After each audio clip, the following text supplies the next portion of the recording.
I'm sorry I'm late. Yesterday a lot of people told me I was supposed to speak at 11 o'clock, and so I didn't actually look on the DEF CON website to see if that was actually true. So here I am at 11 o'clock. I'm sorry for the inconvenience.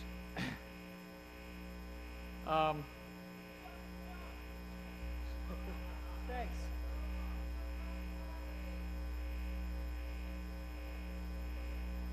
By the way, I don't mind if anyone takes my photos. Yeah, either John Callis is CTO of PGP, or me, doesn't matter. We get photoed all the time.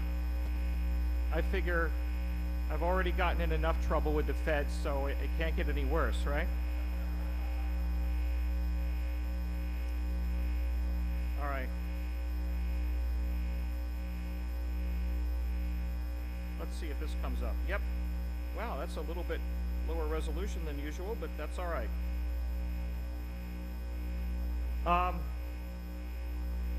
I'm going to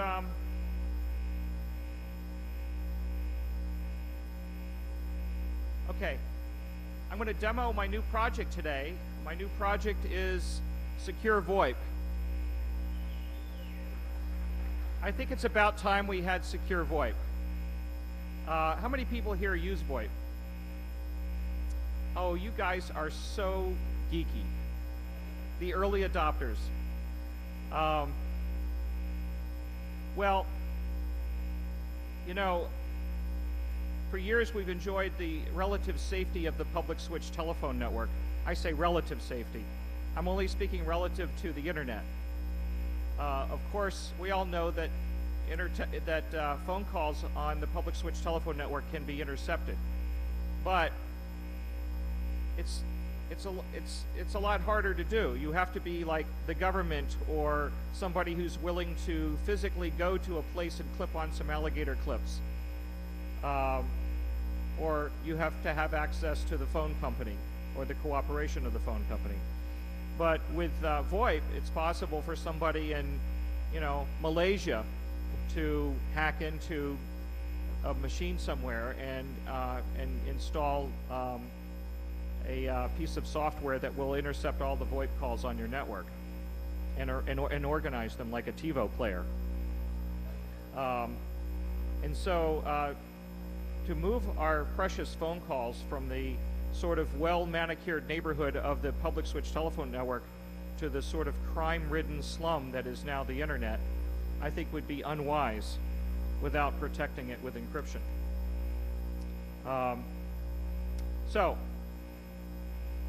First I'm going to do a little demo here, and then I'm going to explain how it works. Somewhere in a soundproof booth is an accomplice who will now call me on my VoIP phone. Steve, call me. He said he's watching this, so he'll be able to tell. Yep, here it is. It's ringing. So now I'm going to answer. This is a regular SIP phone, by the way. It can call any other SIP phone. Great.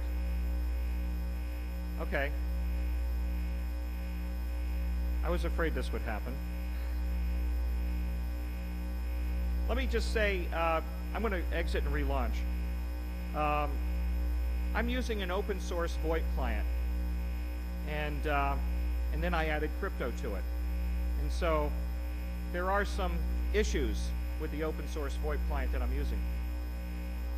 And sometimes it has difficulty with NAT firewall traversal. Okay, I'm ready again. Steve, I hope you've exited and relaunched. Call me again.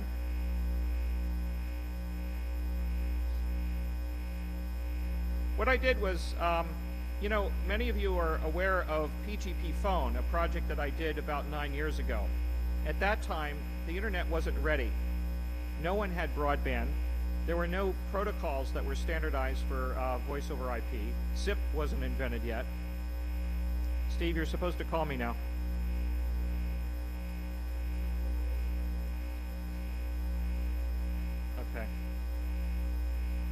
maybe if I try calling him. Come on, Steve. Anyway. Oh, he's calling me on my cell phone to tell me. Yes?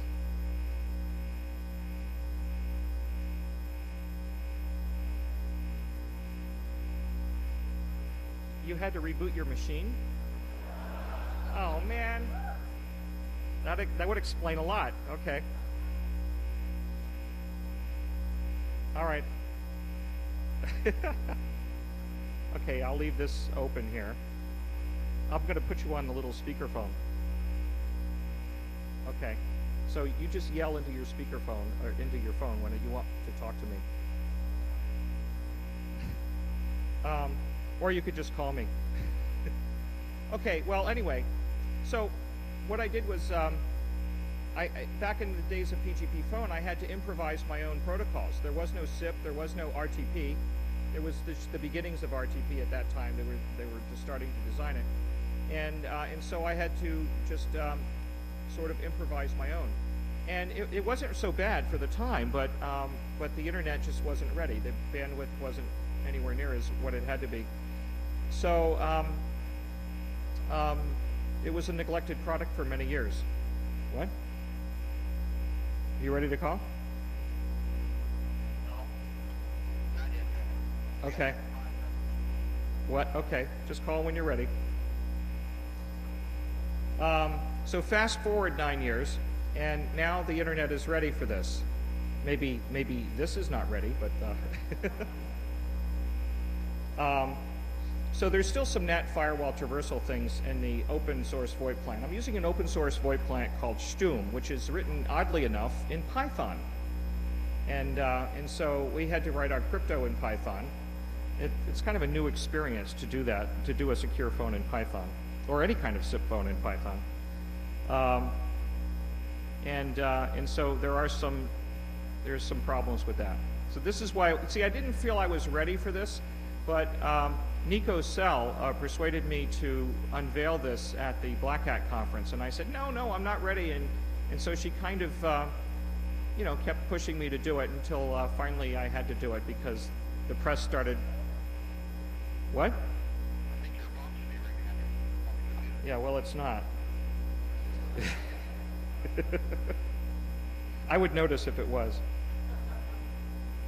Oh, there it is. Oh, by the way, we don't have any audio. Oh, I didn't plug in the audio. Okay. Okay. Oh, it's just a minute. We're gonna exit now. This is terribly embarrassing. This is the it worked the first time at Black Hat when we were on an outside IP address. We couldn't get it to work inside the firewall, but we got an outside IP address and it worked. Okay, now I'm ready, so call me. Oh, there we go. Oh man, this is not working. Okay. The crypto is in pretty good shape. It's a good thing they gave me an hour to talk, right? So I can try this several times. I actually got here a little while ago and I wanted to test and test and test, but the Ethernet cable for this was right here at the podium, and so I couldn't. Did you exit and relaunch? This is why I never use. Why I never bring a laptop to a talk.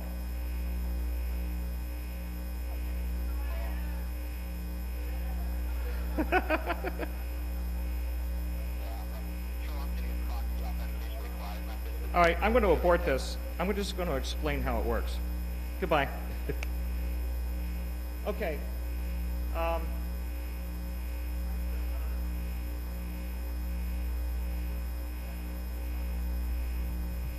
now I can get away from the OHT.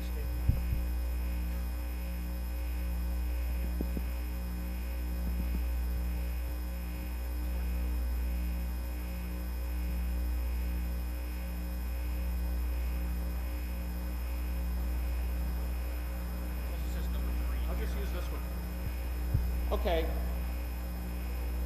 How humiliating. You have to believe me that it worked at Black Hat yesterday. I might try it again.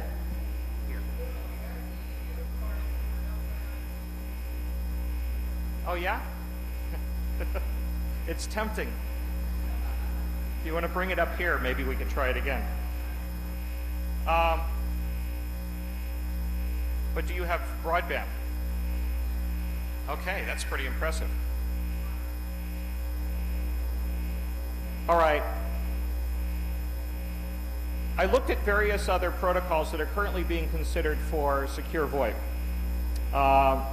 There is some IETF RFCs that define various ways of doing it. Most of them rely on external sources of a centrally controlled public key infrastructure with a certificate authority. I think that two people who want to talk to each other should not need permission from someone else to do it. And so I just do like I did with PGP phone. I do a Diffie-Hellman key exchange. You can, yeah, okay. I do a Diffie-Hellman key exchange with hash commitment so that this means that I can read an authentication digest aloud that gets displayed, and the two people read it to each other, and if it matches, that means there's no man-in-the-middle attack. This eliminates the need for a certificate authority, a public key infrastructure. Boy, there's a lot of feedback here. The other way, turn it the other way, the other way.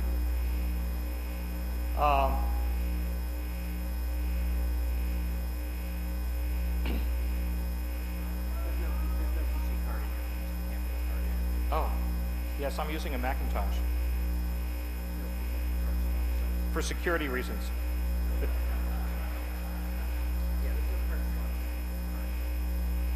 Yep. All right, that's just not going to work.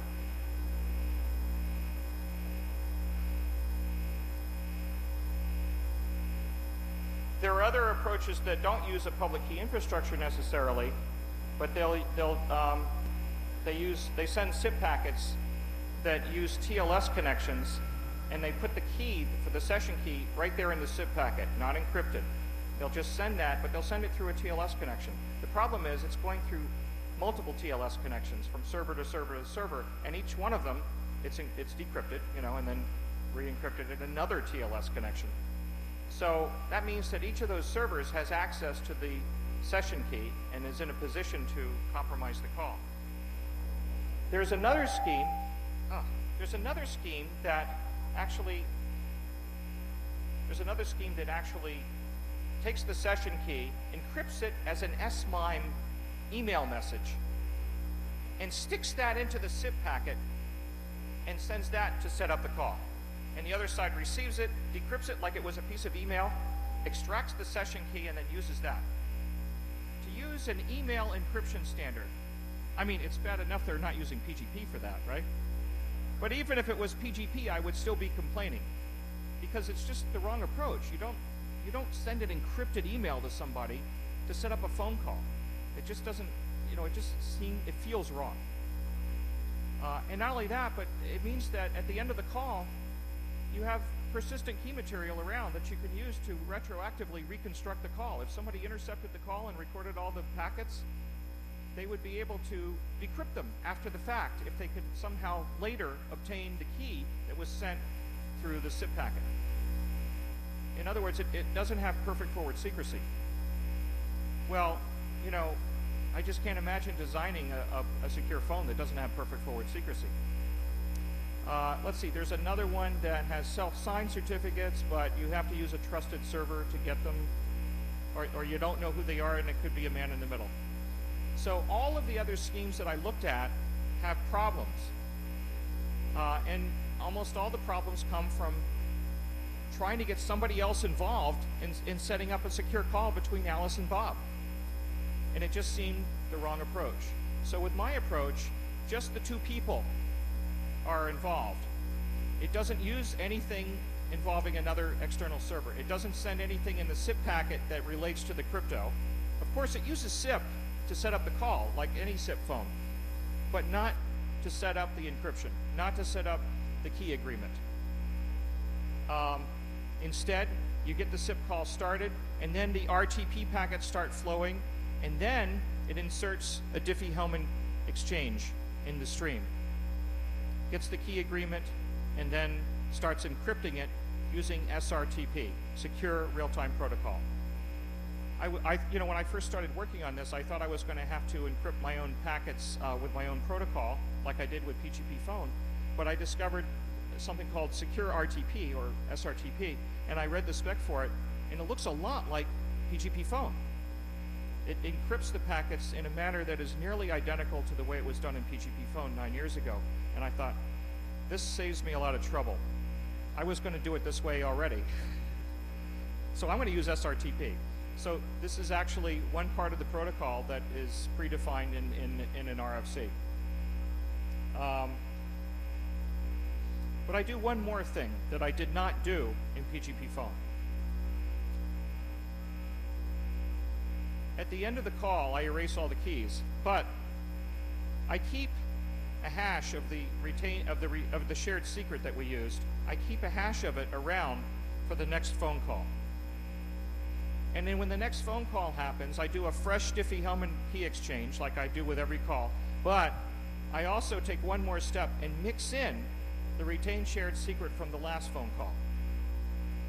This means that there's sort of a key continuity model, which Peter Gutman, I see in the audience right here, he has called this the baby duck security model. He was referring to SSH. With SSH, you have an exchange of key material at the first session, and that's locally cached. And you assume that the man in the middle is not present in the first session. And if he's not present in the first session, it's too late for him to get involved in later sessions. Well, that's the same thing I'm using here.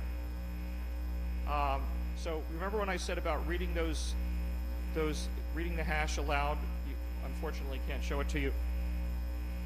But for those of you who have seen secure phones, like Eric Blossom's secure phone from back in the mid-90s, and the AT&T 3600 developed in the early 90s, they all involve displaying a short hash code that you read aloud to the other person to verify there's no man in the middle. Well, if you forget to do that, it's probably okay because the attacker is afraid that you will do that, and so he won't attack. But if he knows that you're lazy, he might be tempted to attack, knowing that you might not check it. But suppose you made 100 phone calls to your friend, and you didn't check. You just kept making phone calls, and you just forgot to check, or you were too lazy to check by reading aloud the authentication digest. Well, if on the 50th call you suddenly remember that, you know, I really ought to check this, and you read it aloud, and the other person reads it theirs aloud, and it checks and it compares, and everything is good, it means that not only is this call secure, but every other call all the way back in the previous 50 calls to the first call you ever made to them, it proves that all of them were secure. It retroactively proves there was no man in the middle. That's really good for peace of mind. It means that you can be lazy most of the time. And then finally, one day when you're diligent about it, your diligence assures you that all the other times you were lazy, it was okay. Of course, if it doesn't match, it means that there was a man in the middle all the way back to the beginning of time.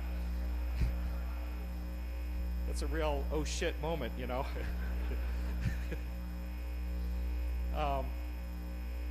But that's something that other secure phones don't do, and that my protocol does, and so I'm feeling pretty good about that feature. Now, if somebody were to kick the door in and come in with guns and pin you against the wall and take your computer and suck all the bits out of the computer, they're not going to be able to retroactively reconstruct the call, not even with the retained shared secrets I just described, because what doesn't actually retain the shared secret that was used in the call, it hashes it. So you can't go backwards in the hash. I'll be publishing a document describing this protocol. I think this is a better way to do secure VoIP. This is a much better way than the other protocols currently being considered in various IETF RFCs. You know, designs tend to resemble the institutions that give birth to them. And I think that the centrally managed approaches that we're seeing right now sort of reflect the sort of institutional thinking that went into making them. And I tend to be more libertarian in my approach. I'm not a big L libertarian, but I'm I'm a civil libertarian.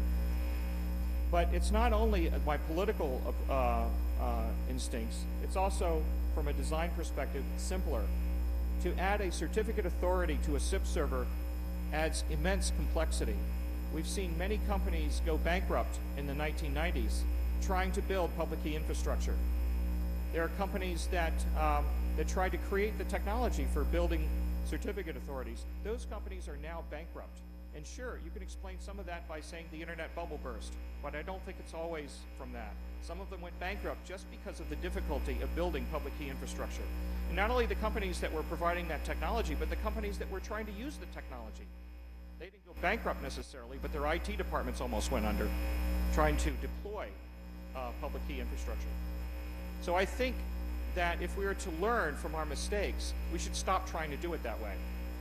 And when we have a new opportunity to deploy something with a new technology like VoIP, the last thing we should do is go back and take a proven technology. When I say proven, I don't mean proven successful. I mean a proven failure of public key infrastructure and try to apply it to VoIP.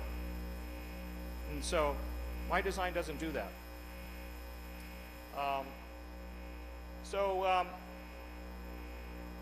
For those of you that would like to see this prototype work better than what we just witnessed, this thing is built around an open source VoIP client called Stum, written in Python. And if you Google for Stum, you can find the homepage for it. And for those of you who are Python weenies, if you go out and try to fix the open source VoIP client and make it work on all platforms, it's supposed to work on PCs, Windows platforms too, and get it a little bit more stable, then this thing will benefit from that.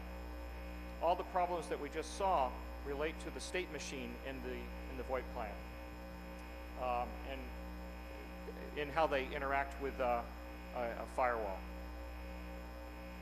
So I'd like to open it up for questions.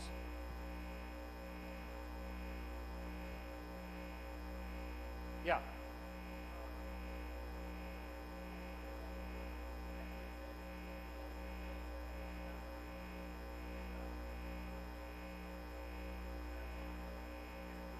You're asking me to elaborate on my remark that PKI is a failure.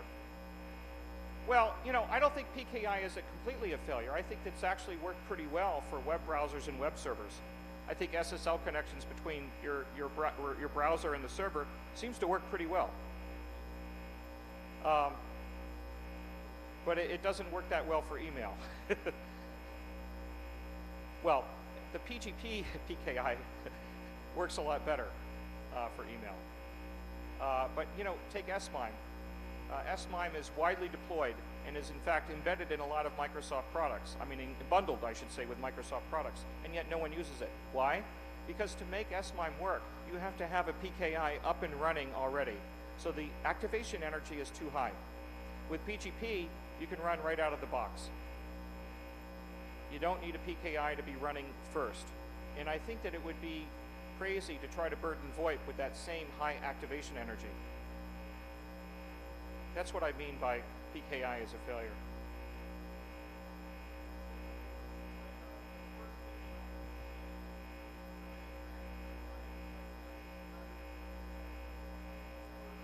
Well, let's talk about how a man-in-the-middle attack would work.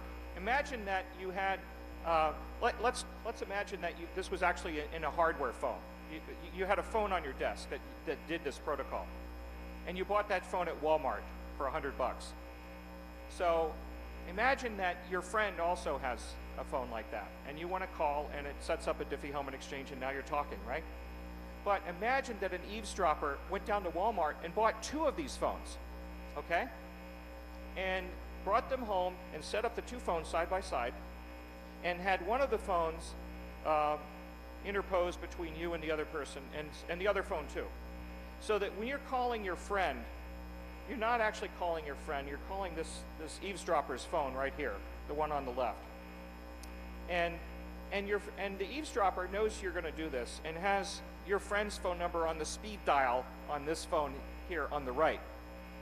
And so when he sees the phone ring and sees that you're calling and you're calling your friend, hits the speed dial, waits for your friend to answer, and as soon as your friend answers, he answers you. And now he's got these two phones, and he holds the two phones together like this so that the earpiece and the mouthpiece are connected in this kind of sort of lewd and lascivious kind of connection there. And now you think you're talking to your friend, but in fact you're talking to the man in the middle. And the man in the middle can listen in the air gap between the two mouthpieces, whatever. And now notice that the eavesdropper didn't have to have any special knowledge of mathematics, didn't have to know anything about how Diffie-Hellman works. The only important thing is that, you know, there's these two phones that they bought at Walmart, right? And now there's a random session key between you and one of the phones, and there's a different random session key between the other phone and your friend, right? Well, if you could figure out a way of discovering the fact that the two session keys aren't the same, you would know there was a man in the middle. Well, what if the two phones could hash the session key and display that on the little display, and you read it aloud to your friend? Well, they better match, because if they don't match, that means there's a man in the middle. And that's what we do here. Only I couldn't show it to you. It did work yesterday. I swear it worked yesterday. It's worked in a lot of places. But in some places, there's some firewall problems, and I can't get it to work. You know, a lot of the SIP phones out there have difficulty with firewall NAT traversal, but there's better protocols coming out all the time. You know, Skype does overcome these firewall problems, and I think we can overcome them in the SIP world too. Back there. Could you yell really loud?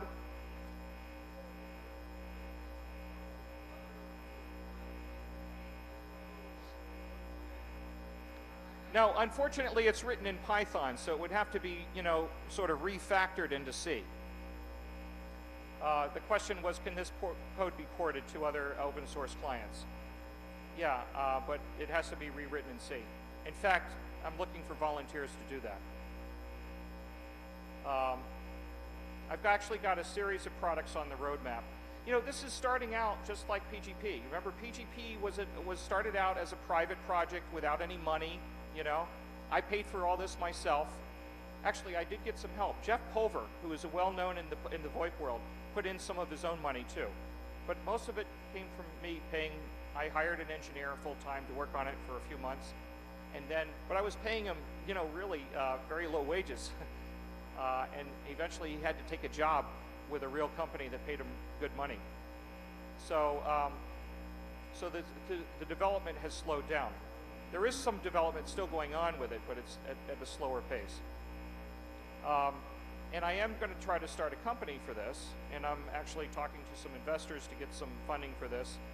And I got funding now from two sources so far. Jeff Pulver put some of his own money in, and I got a little bit of money from Dick Clark.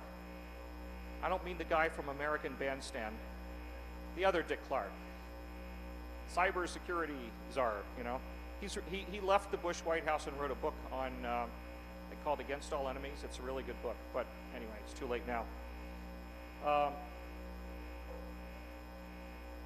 So I'm going to start a new company and commercialize this. But I will publish the source code, because that's what I did with PGP. That's what I believe is necessary to get people to trust it.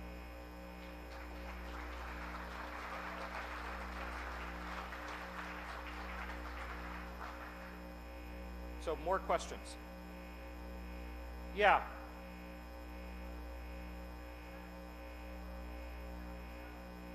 Could you yell really loud? Could you get up and just absolutely yell?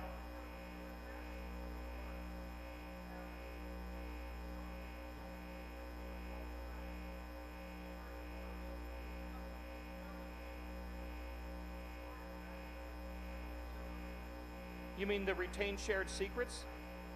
You just need a little bit of memory for that.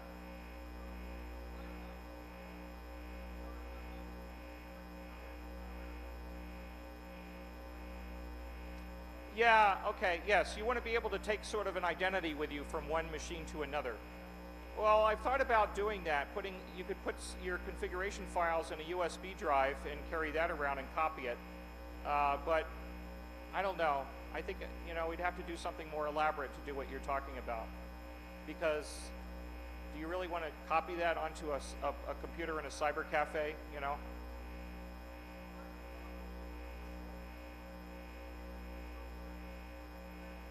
Well, it's okay because the first time you call somebody, there isn't any retained shared secrets. So you just read the hash aloud and it just works. The retained shared secret feature is an extra feature. It kind of makes it nicer, but it isn't necessary. Yes.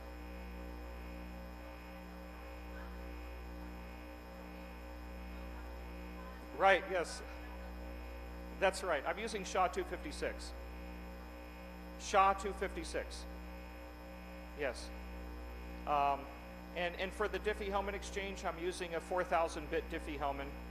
And for the block cipher, I'm using AES-256 running in counter mode for, as defined by the SRTP protocol. So I think I'm doing, I picked the right algorithms for this.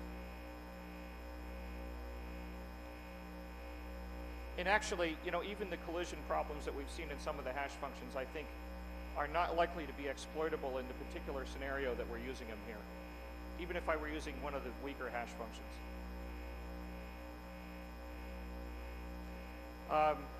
John, do you want to say anything? Yeah, we've been working with Phil on this too and supporting him and getting him contact with VCs, and I've been cajoling him into demoing at places like this as well. Okay, I've been saying that we at PGP have been helping Phil with this, that we've been getting him with VCs, cajoling him to demo the thing, because I believe that getting some exposure to this is going to be important to get it properly funded and out there. The really important thing in what he's doing is that this will go nearly anywhere. I mean, it can go in a handset, it can go in a handheld computer, it can go on a laptop. The protocols are also directly layerable on top of what's going on. Sorry that we don't have a good network here to do the demo, but the system that he's running is an ordinary VoIP phone. You can call any other VoIP phone in the world with it. And it just so happens that if somebody else has one that has this security in there, poof, now all of a sudden you've got a secure phone call. And that's a really important aspect of what this does, because it means that the network effect of getting people to get secure phones is lower. That if you build a infrastructure that is a secure phone infrastructure that doesn't interoperate with regular phones, it makes it increasingly hard for people to go on because they have to make a decision. Do I want secure or do I want easy? Well, this gives you both easy and secure, and other things like, that you only really need to do the hash once, or maybe even not do that. I mean, it's like I make phone calls all the time and I can tell from the person's voice whom I'm talking to. And from the retained shared secret that you are talking to the endpoint that you were talking to last time. So, if you have anything that tells you that that was a good phone call, you know that you are in the same state you were before. So again, this makes it be very easy and very understandable for people who are not crypto savvy, who are not security savvy. It can be put into all sorts of devices. Fellow over there wants a question. Yeah.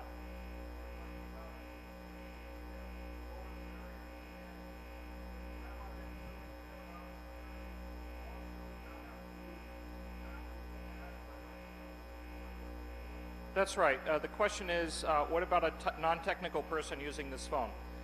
If your mother wants to use this phone, she doesn't have to read aloud the little hash digits that are displayed. She could just talk on the phone. The protocol would work the same way. The packets going back and forth are still, the same kind of packets. It's just that final check that you do to verify to yourself, to assure yourself that there's no man in the middle, you would skip it. And presumably the man in the middle doesn't know that you're going to be lazy and you're going to skip it, and so he's afraid to do his attack. It's an active attack. He has to actually sit in there and generate packets and inject them. He's going to be afraid to do that because he's afraid he'll be discovered because maybe your mom isn't as lazy as he thinks. Yeah, one of the other advantages of this is that you know that if there is anybody listening to a phone call, they've always been there. So this also makes it very difficult for the attacker because there is no way for them to get in and get out. They have to be in at the beginning and stay in, because the minute they drop out, they are also detected. And this is a non-cryptographic security property that is very nice because it serves as a real deterrent to the attacker. It makes their life really difficult. Yeah.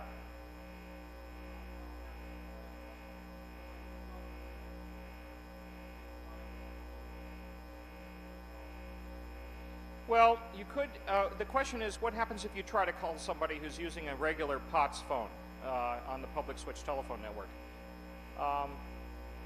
In that case, you would have to go through a gateway that connects the VoIP world to the PSTN world.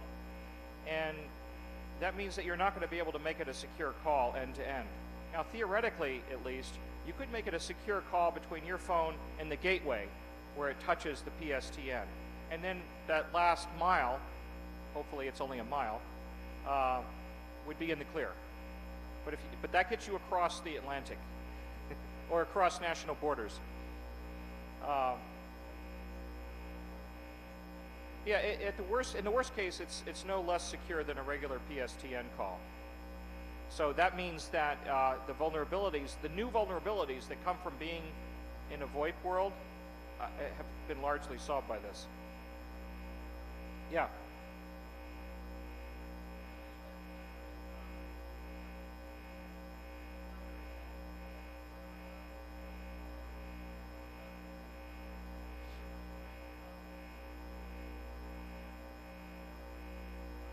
The question is, the U.S. government is requiring people to put backdoors in their VoIP software. I believe you're probably referring to CALIA. Well, you know, they may change the way CALIA works, but I'm not a lawyer, and I don't have the most perfect understanding of this. But my limited understanding of CALIA is that it largely applies to the service providers. It largely applies to the people who have gateways to the PSTN or the servers. I don't think it applies to end users. So if you're running some software on your laptop computer, you know, and it sets up an encrypted link between you and the other party without the involvement of the service provider, and you're not going through a gateway to the PSTN, then I'm going to go out on a limb here and suggest that CALIA doesn't apply to that case. Now, it's possible that they could change the laws, you know, make it more aggressive. But we'll have to worry about that when that happens. Yeah.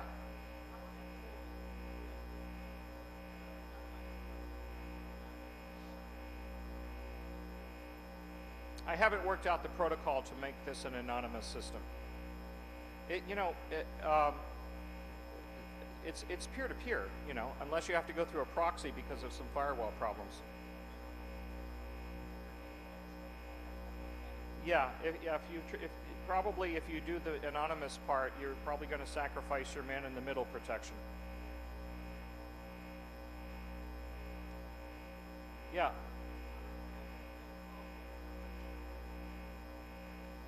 There's not that much overhead for the encryption. The SRTP adds a little bit of extra to each packet for an HMAC, an authentication code that gets stuck onto each packet. It's 80 bits long, but it can be shortened to 32 bits, and that's not, you know, it's not that much of a bandwidth hit. And the only reason why that's there is actually not to encrypt it, but to authenticate, to prevent someone from sending in packets in a denial of service attack, so that the packets can be rejected because they don't authenticate. It's not actually necessary for the encryption. it's necessary. It's part of the extra protection you get from SRTP against a hacker coming in and injecting packets that aren't part of your phone call. I don't know if that's very clear. We can talk about it later if you want more details. Or go and read the spec for SRTP. There's an RFC for it. It'll explain why you want to have that extra stuff. You know, it isn't only political reasons why I'm doing this. It's also business reasons. I think that if we're going to successfully migrate our phone calls to VoIP, to the internet, we're going to need this kind of protection. And in order to make a simpler design, I'm doing it this way. And so it isn't just my instincts for civil liberties. It's also my instincts for simple design and the need for having secure calls. You know, we need to protect critical infrastructure, and this is a good way to do it.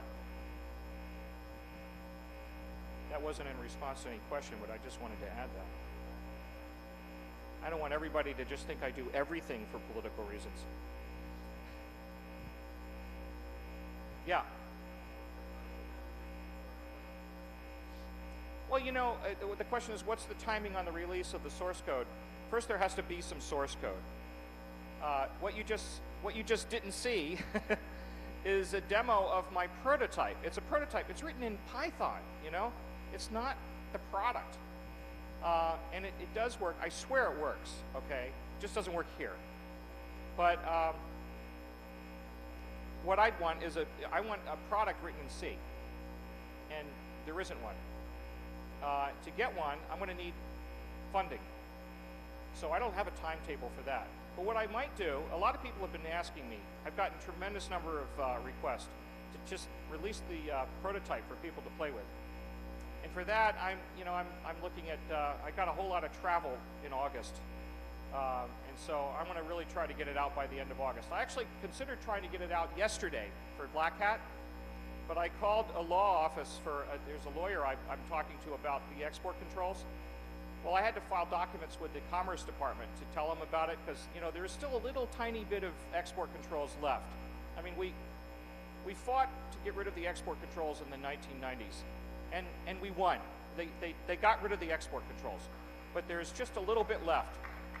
The only thing that you're required to do is that you just have to tell them about a product like this. You don't have to ask their permission, you just have to inform them. Well, I've done that. I filed documents with them telling them about the product.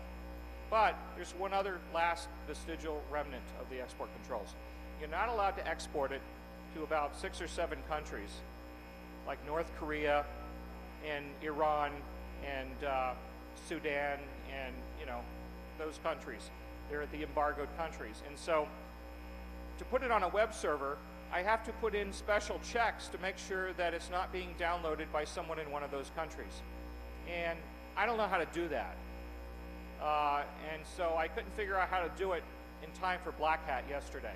If I could have done it in time for Black Hat, you would have been able to download it today. If anybody wants to give me a hand on that, contact me and I'll put you to work. There's a lot of Unix weenies in here, and I'm sure that somebody in here can help me set up a server to do the reverse DNS lookups and all that kind of stuff. There's even some commercial packages that'll do it for you, but I don't want to have to pay for them.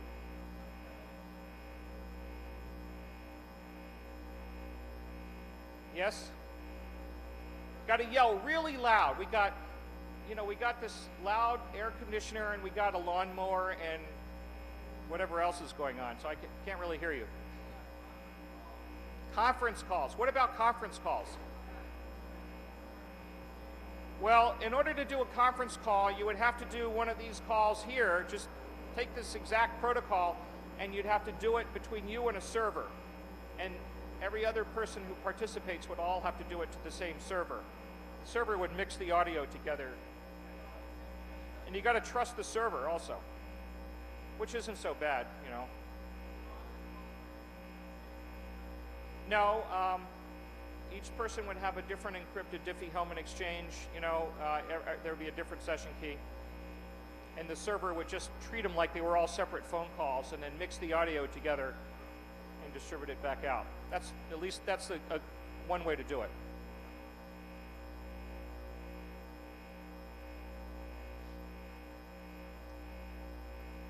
All right, now let's not always see the same hands. Okay, well, maybe I finished early. If you got any other questions, you can ask me later. So what do you think? Is it going to work? I'd like to get your opinion about one thing. Is this going to, do you think that this is a better architecture than the other architectures? For those of you that have been reading about the VoIP, encrypted VoIP approaches, what do you think? Yeah, my phone is ringing. I think it's the guy in the back. See? Oh, you want to try it once more? Why, do you have reason to believe it'll work this time? Oh, hey, they opened up something in the firewall. We're going to try one more time to do the demo. Okay, all right. Just a minute. If you want to wait one more time and to see another spectacular failure, just wait a second. What? Just a minute. No! Yeah, try calling now. Okay, I'm going to try calling them. Just a minute. Come on.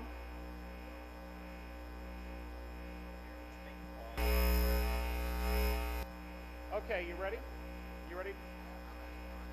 Okay, let's see if this works.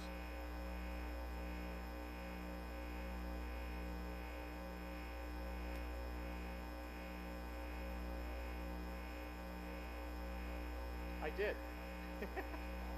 I hit the call button and we're not getting any evidence that anything. Okay, I'm gonna hang up.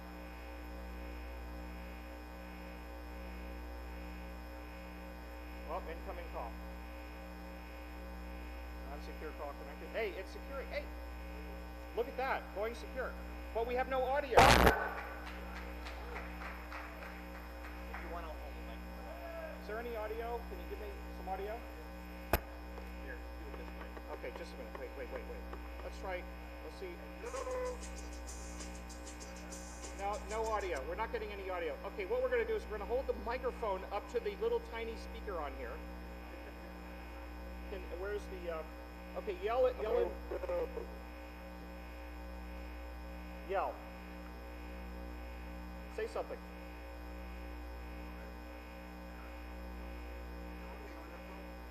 I don't hear anything now. Yeah, okay, yes, there's sound coming out here. All right, now listen to this. You see this secure button, the secure light here? Watch this. I'm going to press this, and this is what a wiretapper hears.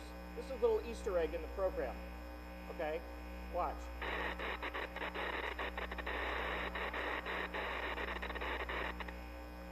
That's taking the encrypted packets and playing them without decrypting them first. So, it sounds like white noise. I'm going to do that again. Wiretapper hears this. And that little staccato, there's a lot of gaps there. It's because of jitter and bandwidth problems. But anyway, so encrypted text, encrypted voice sounds like white noise. So let them eat ciphertext. And we have a go clear button here for the weenies here. And now it's just like making a normal plain text call. And if we hit go secure, it goes back to secure mode. All right, but I'm sorry we have no audio. Yay. Oh.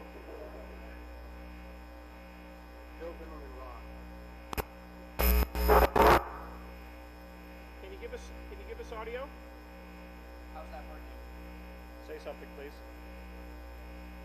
Say something, Steve. Say something.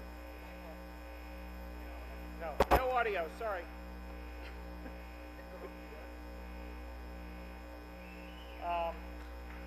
Wait a minute. He's fooling around with the Say something, please. No audio. Test 1, 2. Okay, great. Hey, how you doing? Whoa. All right.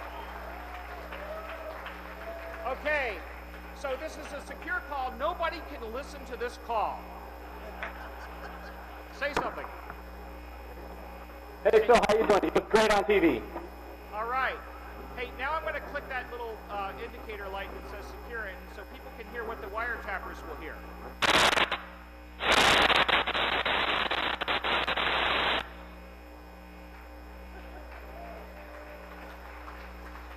All right, now we're going to actually, these buttons here, go clear and go secure, are not necessary in the real product, but we put them in so because we're engineers and we like to fool around. So I'm going to say go secure here, and it does a little calculation for Diffie Hellman. And now that little bong that you just heard is the bong that says you're now secure. Anyway. 3U8. Oh, the hashes. Let's see, is there a man in the middle? I say 5SZ. 3U8. 3UA. That's right. There's no man in the middle. All right. So it's great. No one knows what we're talking about. We have a secure call here. Do you have anything secret you want to tell me? All right. So we're done. I'm going to hang up, and that's it. See you later. Thanks, Steve. Bye. Nope.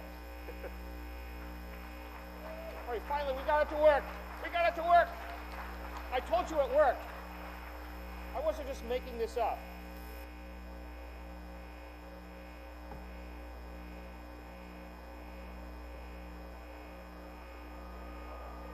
Oh, yeah, you had one more question? What?